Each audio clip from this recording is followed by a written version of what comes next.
The following is an audio rendering of an English transcript of National Socialist German Workers' Party leader and Third Reich Chancellor Adolf Hitler's public speech in Munich, Bavaria on July 28th of 1922. It is a battle which began nearly 120 years ago, at the moment when the Jew was granted citizen rights in the European states. The political emancipation of the Jews was the beginning of an attack of delirium, for thereby they were given full citizen rights and equality to a people which was much more clearly and definitely a race apart than all others, that has always formed and will form a state within the state. That did not happen perhaps at one blow, but it came about as things come about today and always do come about.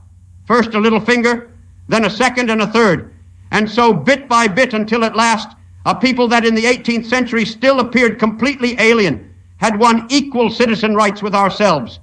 And it was precisely the same in the economic sphere. The vast process of the industrialization of the peoples meant the confluence of great masses of workmen in the towns. Thus great hordes of people arose, and these, more's the pity, were not properly dealt with by those whose moral duty it was to concern themselves for their welfare. Parallel with this was a gradual moneyfication of the whole of the nation's labor strength. Share capital was in the ascendant, and thus bit by bit the stock exchange came to control the whole national economy. The directors of these institutions were and are without exception Jews. I say without exception, for the few non-Jews who had a share in them are in the last resort nothing but screens, shop window Christians, whom one needs in order, for the sake of the masses, to keep up the appearance that these institutions were after all founded as a natural outcome of the needs and the economic life of all peoples alike, and were not, as was the fact, institutions which correspond only with the essential characteristics of the Jewish people and are the outcome of those characteristics. Then Europe stood at the parting of the ways. Europe began to divide into two halves, into West Europe and Central and Eastern Europe. At first, Western Europe took the lead in the process of industrialization. Especially in England, crowds of farm laborers, sons of farmers, or even ruined farmers themselves, streamed into the towns and there formed a new fourth estate. But here, one fact is of more importance than we are accustomed to admit. This England, like France, had relatively few Jews, and the consequence of that was that the great masses, concentrated in the towns, did not come into immediate contact with this alien nation, and thus feelings of aversion, which must otherwise necessarily have arisen, did not find sufficient nourishment for their development. In the end, the 50 or 60,000 Jews in England, there was hardly that number in England then, with supreme ease were able so to Europeanize themselves that they remained hidden from the primitive eye of the ordinary member of the public, and as captains of industry, and especially as representatives of capital on a large scale, they could appear no longer as foreigners, but themselves became Englishmen. This accounts for the fact that anti-Semitism in these states could never attain to any native vigor, for the same is true of France. And precisely for this reason in these countries, it was possible to introduce the system which we have to represent to ourselves under the concept of democracy. There it was possible to create a state form whose meaning could only be the mastery of the herd over the intelligentsia, the mastery over true energy through the dead weight of mass numbers. In other words, it must be supremely easy for the Jewish intelligentsia, small in numbers and therefore completely hidden in the body of the British people, so to work upon the masses that the latter, quite unconscious of whom they were obeying, in the end did but serve the purposes of this small stratum of society. Through the press propaganda, through the use of the organs of information, it was possible in England to found the great model parties. Already in those early days, they saw to it shrewdly that here were always 2 or 3 groups apparently hostile to each other, but in fact all hanging on a gold thread, the whole designed to take account of a human characteristic, that the longer a man possesses an object, the more readily he grows tired of it. He craves something new. Therefore, one needs 2 parties. The one is in office, the other in opposition. When the one has played itself out, then the opposition party comes into power. And the party which has had its day is now in its turn the opposition. After 20 years, the new party itself has once more played itself out, and the game begins afresh. In truth, this is a highly ingenious mill in which the interests of a nation are ground very small.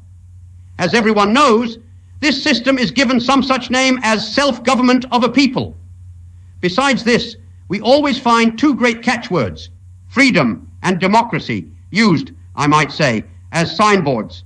Freedom, under that term, is understood, at least amongst those in authority who in fact carry on the government, the possibility of an unchecked plundering of the masses of the people to which no resistance can be offered. The masses themselves naturally believe that under the term freedom, they possess the right to a quite peculiar freedom of motion, freedom to move the tongue and to say what they choose, freedom to move about the streets, etc. A bitter deception. And the same is true of democracy. In general, even in the early days, both England and France had already been bound with the fetters of slavery. With, I might say, a brazen security, these states are fettered with Jewish chains.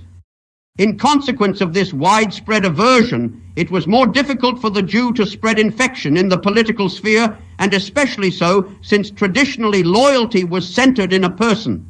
The form of the state was a monarchy, and power did not lie with an irresponsible majority. Thus the Jew saw that here it was possible for an enlightened despotism to arise based upon the army, the bureaucracy, and the masses of the people still unaffected by the Jewish poison. The intelligentsia at that time was almost exclusively German. Big business and the new industries were in German hands, while the last reservoir of a people's strength, the peasantry, was throughout healthy. In such conditions, if, as industry grew, a fourth estate was formed in the towns, there was the danger that this fourth estate might ally itself with the monarchy, and thus, with its support, there might arise a popular monarchy or a popular Kaisertum, which would be ready and willing to give a mortal blow to those powers of international suprastate finance which were at that time beginning to grow in influence. This was not impossible. In the history of Germany, princes had from time to time found themselves forced, as in Brandenburg, to turn against the nobility and seek popular support. But this possibility constituted a grave danger for Jewry. If the great masses of the new industrialized workmen had come into nationalist hands and like a true social leaven had penetrated the whole nation, if the liberation of the different estates had followed step by step in an organic development, and the state had later looked to them for support, then there would have been created what many hoped for in November of 1918, a national social state. For socialism in itself is anything but an international creation. As a noble conception, it has indeed grown up exclusively in Aryan hearts. It owes its intellectual glories only to Aryan brains. It is entirely alien to the Jew. The Jew will always be the born champion of private capital in its worst form, that of unchecked exploitation. Voltaire, as well as Rousseau, together with our German Fichte and many another, they are all without exception united in their recognition that the Jew is not only a foreign element differing in his essential character, which is utterly harmful to the nature of the Aryan, but that the Jewish people in itself stands against us as our deadly foe, and so will stand against us always and for all time. The masterstroke of the Jew was to claim the leadership of the Fourth Estate. He founded the movement both of the Social Democrats and the Communists. His policy was twofold. He had his apostles in both political camps. Amongst the parties of the right, he encouraged those features which were most repugnant to the people: the passion for money, unscrupulous methods in trade, which were employed so ruthlessly as to give rise to the proverb, "Business too marches over corpses." And the Jew attacked the parties of the right. Jews wormed their way into the families of the upper classes. It was from the Jews that the latter took their wives. The result was that in a short time it was precisely the ruling class which became in its character completely estranged from its own people, and this fact gave the Jew his opportunity with the parties of the left. Here he played the part of the common demagogue. Two means enabled him to drive away in disgust the whole intelligentsia of the nation from the leadership of the workers. First, his international attitude, for the native intelligence of the country is prepared to make sacrifices. It will do anything for the life of the people, but it cannot believe in the mad view that through the denial of that national life, through a refusal to defend the rights of one's own people, through the breaking down of the national resistance to the foreigner, it is possible to raise up a people and make it happy. That it cannot do, and so it remained at a distance. And the Jew's second instrument was the Marxist theory in and for itself. For directly one went on to assert that property as such is theft. Directly one deserted the obvious formula that only the natural wealth of a country can and should be common property, but that which a man creates or gains through his honest labor is his own. Immediately, the economic intelligentsia with its nationalist outlook could here too no longer cooperate. For this intelligentsia was bound to say to itself that this theory meant the collapse of any human civilization whatever. Thus the Jew succeeded in isolating this new movement of the workers from all the nationalist elements, more and more so to influence the masses, that he persuaded those of the right that the faults of the left were the faults of the German workman. And similarly, he made it appear to those of the left that the faults of the right were simply the faults of the so-called bourgeois. And neither side noticed that on both sides the faults were the result of a scheme planned by alien, devilish agitators. And only so is it possible to explain how this dirty joke of world history could come to be that stock exchange Jews should become the leaders of a workers' movement. It is a gigantic fraud. World history has seldom seen its like. And then we must ask ourselves, what are the final aims of this development?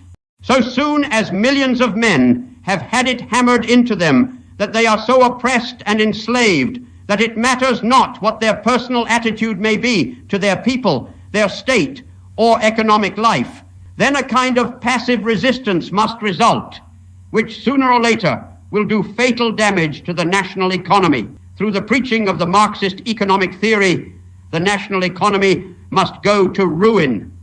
We see the results in Russia, the end of the whole economic life of the state, the handing over of the community to the international world of finance, and the process is furthered through the organization of the political strike. Often there are no adequate economic grounds for a strike, but there are always political grounds, and plenty of them. And to this must be added the practical political sabotage of the state, since the thought of the individual is concentrated on the idea of international solidarity. It is clear that a nation's economic life depends upon the strength of a national state. It does not live on such phrases as appeasement of the peoples or freedom of the peoples. At the moment, when no people supports the economic life of a nation ready to give it its protection, at that moment, economic life collapses. The breaking in pieces of a nation's strength is the end of a nation's prosperity. The national existence must cease altogether. And one can see constantly how wonderfully the stock exchange Jew and the leader of the workers, how the stock exchange organ and the journal of the workers cooperate. They both pursue one common policy and a single aim. Moses Cohn, on the one side, encourages his association to refuse the workers' demands, while his brother Isaac in the factory incites the masses and shouts, "Look at them, they only want to oppress you, shake off your fetters." His brother takes care that the fetters are well and truly forged. The stock exchange organ seeks without intermission to encourage fevered speculation and unparalleled corners in grain and in the food of the people, while the workman's newspaper lets off all its guns on the masses, telling them that bread is dearer, and this, that, and the other is dearer. Up, proletarians. Endure it no longer, down with. How long can this process last? It means the utter destruction not only of economic life, but of the people. It is clear that all these apostles who talk their tongues out of their heads, but who spend the night in the Hotel Excelsior, travel in express trains, and spend their leave for their health in Nice, these people do not exert their energies for love of the people. No, the people is not to profit. It shall merely be brought into dependence on these men. The backbone of its independence, its own economic life, is to be destroyed, that it may the more surely relapse into the golden fetters of the perpetual interest slavery of the Jewish race. And this process will end when suddenly out of the masses someone arises who seizes the leadership, finds other comrades and fans into flame the passions which have been held in check and looses them against the deceivers. That is the lurking danger, and the Jew can meet it in one way only, by destroying the hostile national intelligentsia. That is the inevitable ultimate goal of the Jew in his revolution. And this aim he must pursue. He knows well enough his economics brings no blessing. His is no master people. He is an exploiter. The Jews are a people of robbers. He has never founded any civilization, though he has destroyed civilizations by the hundred. He possesses nothing of his own creation to which he can point. Everything that he has is stolen. Foreign peoples, foreign workmen build him his temples. It is foreigners who create and work for him. It is foreigners who shed their blood for him. He knows no people's army. He has only hired mercenaries who are ready to go to death on his behalf. He has no art of his own. Bit by bit, he has stolen it all from the other peoples, or has watched them at work and then made his copy. He does not even know how merely to preserve the precious things which others have created. As he turns the treasures over in his hand, they are transformed into dirt and dung. He knows that he cannot maintain any state for long. That is one of the differences between him and the Aryan. True, the Aryan also has dominated other peoples. But how? He entered on the land, he cleared the forests. Out of wildernesses, he has created civilizations, and he has not used the others for his own interests. He has, so far as their capacities permitted, incorporated them into his state, and through him art and science were brought to flower. In the last resort, it was the Aryan and the Aryan alone who could form states and could set them on their path to future greatness. All that the Jew cannot do, and because he cannot do it, therefore all his revolutions must be international. They must spread as a pestilence spreads. He can build no state and say, see here, here stands the state, a model for all. Now copy us. He must take care that the plague does not die, that it is not limited to one place, or else in a short time this plague hearth would burn itself out. So he is forced to bring every mortal thing to an international expansion. For how long? Until the whole world sinks in ruins and brings him down with it in the midst of the ruins. That process today in Russia is practically complete. The whole of present-day Russia has nothing to show beyond a ruined civilization, a colony ripe for development through alien capital. And even this capital, in order to supply resources in labor for its practical work, must introduce Aryan intellects, since for this, again, the Jew is useless. Here, too, he is all rapacity, never satisfied. He knows no ordered economy. He knows no ordered body of administrators. Over there in Russia, he is laying his hands on everything. They take the nobles' diamonds to help the people. The diamonds then stray into foreign societies and are no more seen. He seizes to himself the treasures of the churches, but not to feed the people. Oh, no. Everything wanders away and leaves not a trace behind. In his greed, he has become quite senseless. He can keep hold of nothing. He has only within him the instinct for destruction. And so he himself collapses with the treasure that he has destroyed. It is a tragic fate. We have often grown excited over the death of a criminal. If an anarchist is shot in Spain, we raise a mighty howl over the sacrifice of valuable human blood. And here in the East, 30 million human beings are being slowly martyred, done to death, some on the scaffold, some by machine guns, millions upon millions through starvation.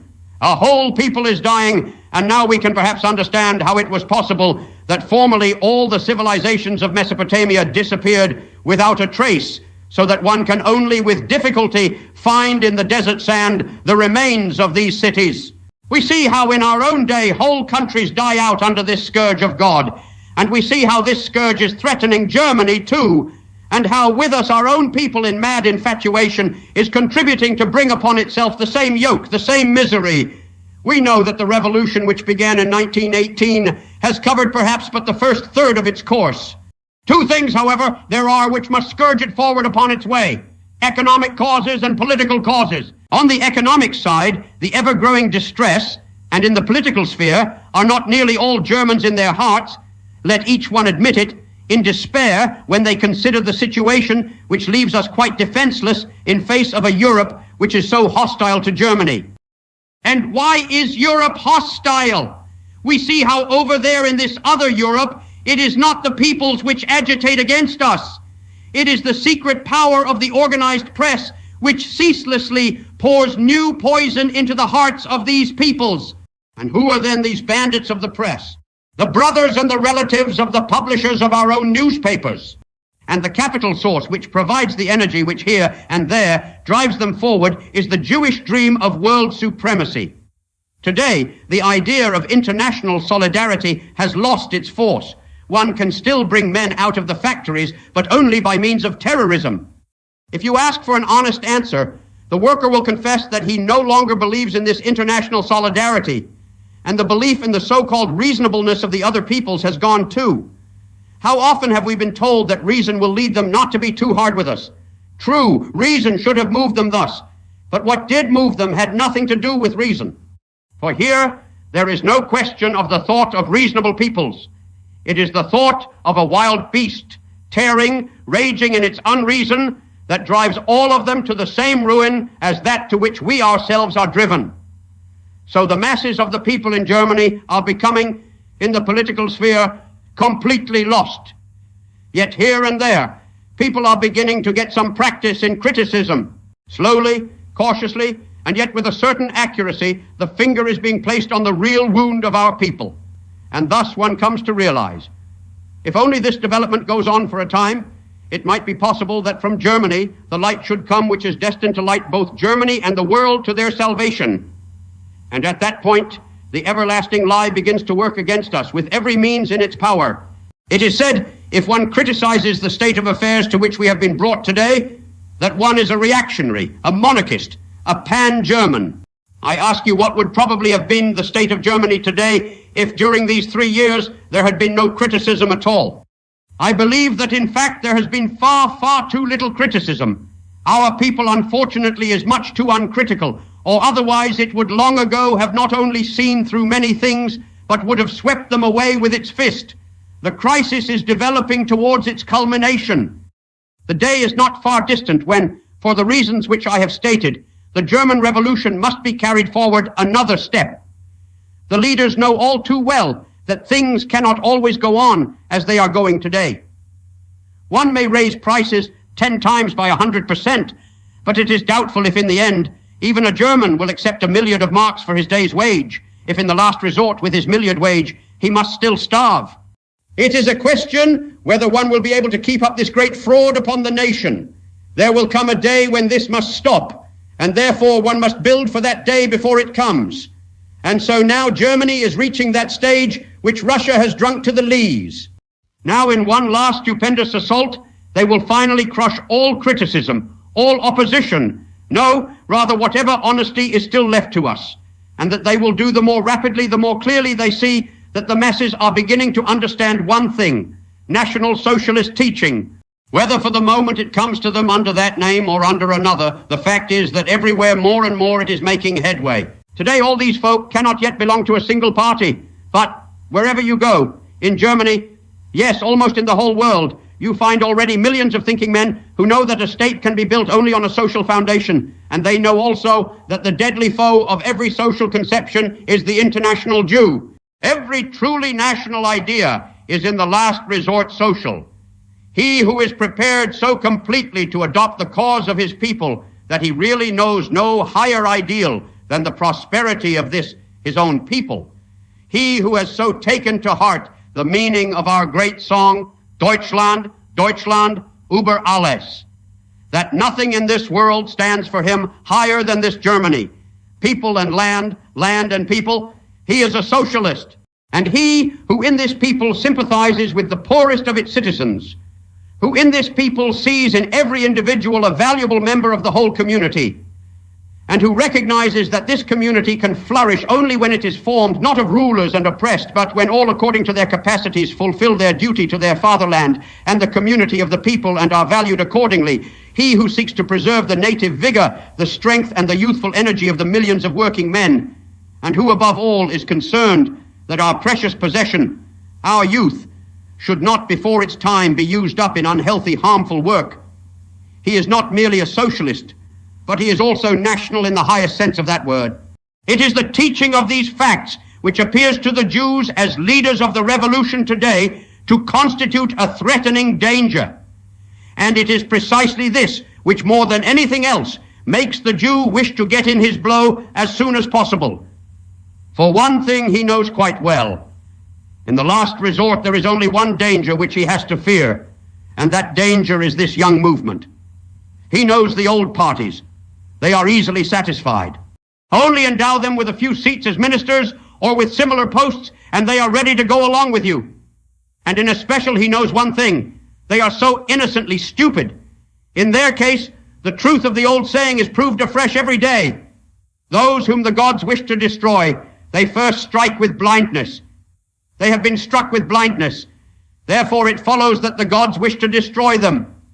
Only look at these parties and their leaders, Stresemann and the rest of them. They are indeed not dangerous. They never go to the roots of the evil. They all still think that with forbearance, with humanity, with accommodation, they can fight a battle which has not its equal in this world. Through gentleness, they think that they must demonstrate to the enemy of the left that they are ready for appeasement so as to stay the deadly cancerous ulcer through a policy of moderation. No, 1,000 times, no! Here there are only two possibilities, either victory or defeat. What today is the meaning of these great preparations for the decisive battle on the part of Bolshevist Judaism? To make the nation defenseless in arms and to make the people defenseless in spirit. Two great aims. Abroad, Germany is already humiliated. The state trembles before every French Negro captain. The nation is no longer dangerous. And within Germany, they have seen to it that arms should be taken away from the decent elements of the people, and that in their stead, Russian Jewish Bolshevist bands should be armed. Only one thing remains still to do: the muzzling of the spirit, above all the arrest of the evil agitators. That is the name they give to those who dare to tell the people the truth. Not only are their organizations to be known to all, but the masses are to be incited against their persons. Just as the Jew could once incite the mob of Jerusalem against Christ, so today he must succeed in inciting folk who have been duped into madness to attack those who, God's truth, seek to deal with this people in utter honesty and sincerity. And so he begins to intimidate them, and he knows that this pressure in itself is enough to shut the mouths of hundreds, yes, of thousands. For they think, if I only hold my tongue, then I shall be safe in case they come into power. No, my friend. The only difference will be that I may hang perhaps still talking while you will hang in silence. Here, too, Russia can give us countless examples, and with us it will be the same story. We know that the so-called law for the protection of the Republic, which comes from Berlin today, is nothing else than a means for reducing all criticism to silence. We know, too, that no effort will be spared so that the last outstanding personalities, those who within Germany foresee the coming of disaster, shall in good time disappear. And to that end, the population of North Germany will be scourged into opposition to Bavaria with every lie and every misrepresentation that comes to hand. Up there they have the feeling that in one corner of the Reich, the spirit of the German people is not yet broken, and that is the point to which we National Socialists have to grapple ourselves. We National Socialists are God's truth, perhaps the most loyal, the most devoted of all men to our German fatherland. For 3 years we have waged a war, often against death and devil, but always only for our German fatherland. We got so far that at the last, as crown of all our labors, we had to land in prison. But in spite of everything, there is one thing we would say. We do make a distinction between a government and the German fatherland. When today here in the Landtag or in the Reichstag at Berlin, some lousy half-Asiatic youth casts in our teeth the charge that we have no loyalty to the Reich, I beg you, do not distress yourselves. The Bavarian people has sealed its loyalty to the Reich with its countless regiments which fought for the Reich and often sank under the earth 2 or 3 times. We are convinced, and that in the last resort is our one great faith, that out of this bitterest distress and this utter misery the German Reich will rise again, but not as now, not as the offspring of wretchedness and misery. We shall possess once again a true German Reich of freedom and of honor, a real fatherland of the whole German people, and not an asylum for alien swindlers. There is today constant talk about federalism, etc. I beg you not to abuse the Prussians, while at the same time you grovel before the Jews, but show yourself stiff-necked against the folk of Berlin. And if you do that, then you will have on your side in the whole of Germany millions and millions of Germans, whether they be Prussians or men of Baden, Württembergers, men of Saxony, or Germans of Austria. Now is the hour to stand stiff-necked and resist to the last. We National Socialists, who for 3 years have done nothing but preach, abused and insulted by all, by some mocked and scorned, by others traduced and slandered, we cannot retreat. For us, there is only one path which leads straight ahead. We know that the fight which now is blazing will be a hard struggle. It will not be fought out in the court of the Reich at Leipzig. It will not be fought out in a cabinet at Berlin. It will be fought out through those factors which in their hard reality have ever, up to the present time, made world history. I heard recently in the speech of a minister that the rights of a state cannot be set aside through simple majority decisions, but only through treaties. Bismarck once used different language on this subject. He thought that the destinies of peoples could be determined neither through majority decisions nor through treaties, but only through blood and iron. On one point there should be no doubt. We will not let the Jews slit our gullets and not defend ourselves. Today in Berlin, they may already be arranging their festival dinners with the Jewish hangmen of Soviet Russia, that they will never do here. They may today begin to set up the Cheka, the Extraordinary Commission, in Germany. They may give it free scope. We surrender to such a Jewish commission never. We have the conviction, firm as a rock, that if in this state 7 million men are determined to stand by their no to the very last, the evil spectre will collapse into nothingness in the rest of the Reich. For what Germany needs today, what Germany longs for ardently, is a symbol of power and strength. So as I come to the end of my speech, I want to ask something of those among you who are young. And for that, there is a very special reason. The old parties train their youth in the gift of the gab. We prefer to train them to use their bodily strength. For I tell you, the young man who does not find his way to the place where, in the last resort, the destiny of his people is most truly represented, only studies philosophy, and in a time like this buries himself behind his books or sits at home by the fire. He is no German youth. I call upon you, join our storm divisions, and however many insults and slanders you may hear, if you do join, you all know that the storm divisions have been formed for our protection, for your protection, and at the same time, not merely for the protection of the movement, but for the protection of a Germany that is to be. If you are reviled and insulted, good luck to you, my boys. You have the good fortune already at 18 or 19 years of age to be hated by the greatest of scoundrels. What others can win only after a lifetime of toil.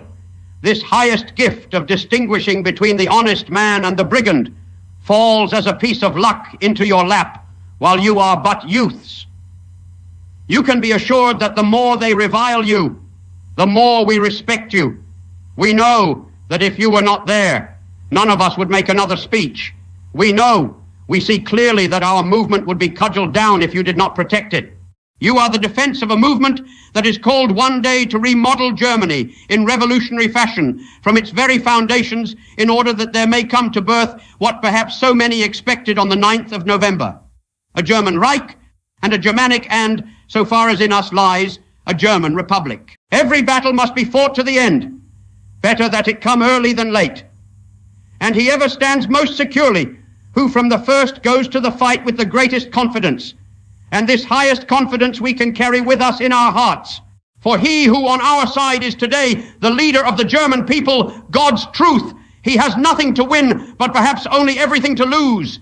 He who today fights on our side cannot win great laurels, far less can he win great material goods. It is more likely that he will end up in jail. He who today is leader must be an idealist, if only for the reason that he leads those against whom it would seem that everything has conspired. But in that very fact there lies an inexhaustible source of strength. The conviction that our movement is not sustained by money or the lust for gold, but only by our love for the people, that must ever give us fresh heart, that must ever fill us with courage for the fray.